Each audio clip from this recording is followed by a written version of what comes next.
on with Francis.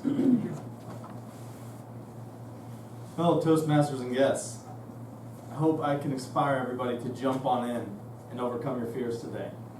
The purpose of this talk is really to give you the influence to go out in 2016 and do something new and maybe conquer your fears or just try something new altogether. Most of us are here, and I would think most of us are here, to conquer our fear of public speaking, as am I, or get better at it at the same time. The reason being, you only live once. You need to go out and try something new and maybe achieve new goals every single year.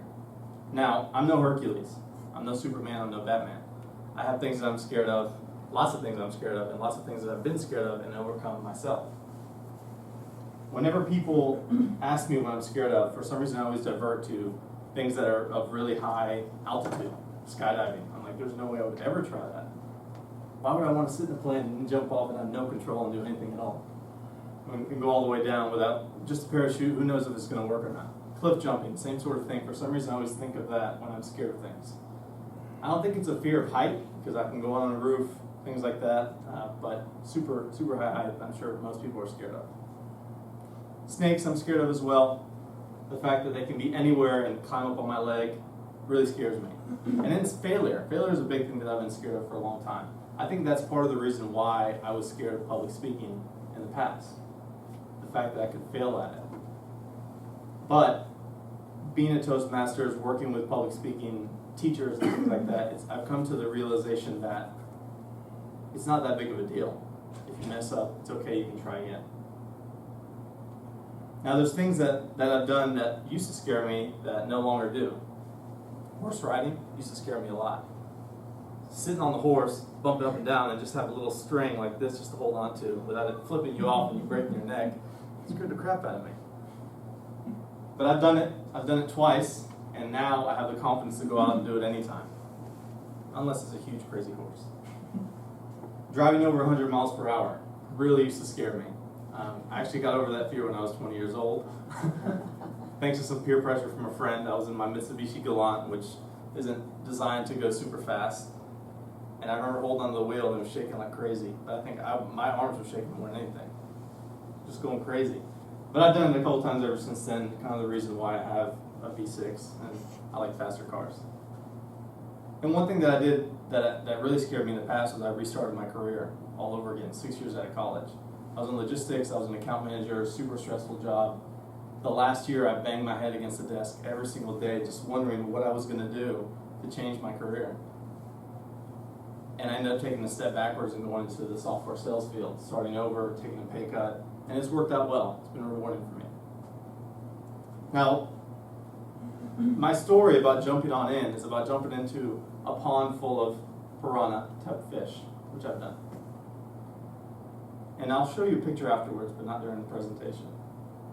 So last year when I was in Peru, my native country, I was with my family at my grandma's farm. And I'd never done this before, but my uncle grabbed me and said, we're going to go fishing today. So I thought we were going to get a rod out. We were going to throw it into the lake. We were going to get some fish out. It was going to be all good. I put on my Crocs, put on my shorts, probably should have wore pants, because I realized while walking there, we were walking through tall grass, and there were lots of snakes in there. It's the jungle, it's the Amazon. First part of the reason why I was scared that day. We get to the pond. It's a man-made pond, and there's these fish called pacu there. Pacu is a relative of piranha, and it's much bigger. It's about this big. Now, they don't have teeth like piranhas, not sharp, razor-like teeth. They have teeth like humans, so they can still pack a punch. Now, in order to get these fish out, because it's a man-made pond, and the natives there like to fish a lot, you had to corner them with a net. You basically had to push the entire net across the pond and get them to a place to where they couldn't get out, and then you grab them. Great. So we get there, and there's 5 of us, and I thought I was just going to get to watch and film and take pictures.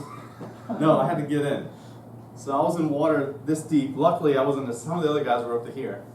I was on the side, holding the net, and we started doing this. We started pushing it across the pond. And there's fish going through my legs, like hitting me in the side of the leg, trying to punch out of the net. Because that's what they do. When they get scared, when they get cornered, they try to jump out.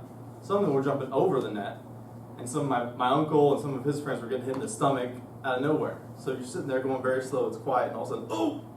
Someone gets hit in the stomach or in a bad place that you don't want to talk about. But we made it. We made it to the corner. We cornered them. I have a picture. If you want to see it afterwards, I'll pass it around, of us catching the fish. And it was one of the scariest things I've ever done. With the murky water, you couldn't see what was going on. But it's one thing I can say that I've accomplished in my life, and it was super cool experience.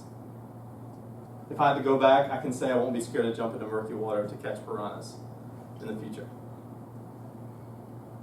I've been lucky enough to have a wife who, for my 30th year, I turned 30 this year, put together 30 new experiences for me in my 30th year. So I'll try 30 new things from hot yoga to skeet shooting to all kinds of different things that we've done so far. And we've only got about 7 of the 30 done so far, but I'm looking forward to it. So really I would encourage you, as you're making your New Year's resolutions with the theme of today, under control, put under control what you can take advantage of in the new year. Right? Look to do something new that maybe you had a fear of or you haven't done before, and go out there and just try it. Jump on in. Thank you, Mr. Toastmaster.